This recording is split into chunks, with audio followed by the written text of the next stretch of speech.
Natapos ng mas maaga ang 3 araw na peace rally matapos itong isara sa loob lamang ng 2 araw. Sa kabila ng dagsa ng mga dumalo, nanatiling maayos at mapayapa ang daloy ng programa dahil sa tuloy-tuloy na presensya at serbisyo publiko ng ating kapulisan. Patuloy naman na nagbigay pa ng seguridad ang PNP upang matiyak ang kaligtasan at kaayusan ng lahat, habang ginagabayan ang publiko ng mahinahon at organisadong pamamahayag ng kanilang mga saloobin. Masasabi ko maayos naman siya at medyo hindi naman naapektuhan yung biyahe namin, tsaka maayos pa rin yung flow ng traffic. Yes. Kahit medyo may mga light lang na traffic pero hindi ganun pa. Tsaka mas maganda yung next peaceful kasi para walang magkakasakitan. At least may pahayag nila yung gusto nila pero sa maayos na pamaraan. Maayos pa rin po kasi kumbaga sa mga nagtatanong, tatanong sila ng mas maayos, saka talagang kahit na may police, feeling safe pa rin talaga para hindi nagkakagulat talaga.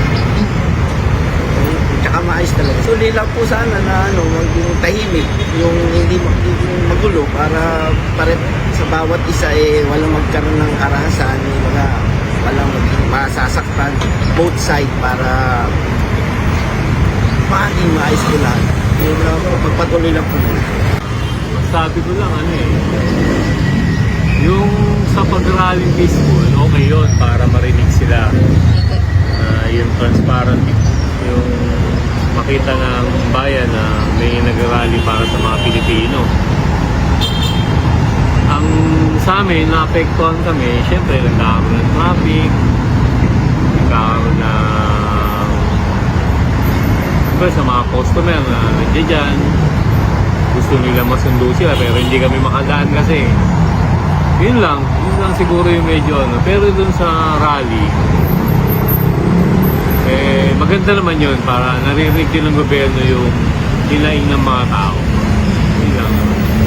Sa mga otoridad sa pulisan saludo po kami dyan talagang nagsiservisyo totoo nila. Marami rin sa ating mga kababayan ang nagpahayag ng kanilang pasasalamat sa mga pulis na patuloy na nagseserbisyo. Sa kabuuan, naging matagumpay ang maagang pagtatapos ng peace rally dahil sa kooperasyon ng publiko at sa matatag na serbisyo ng ating mga kapulisan.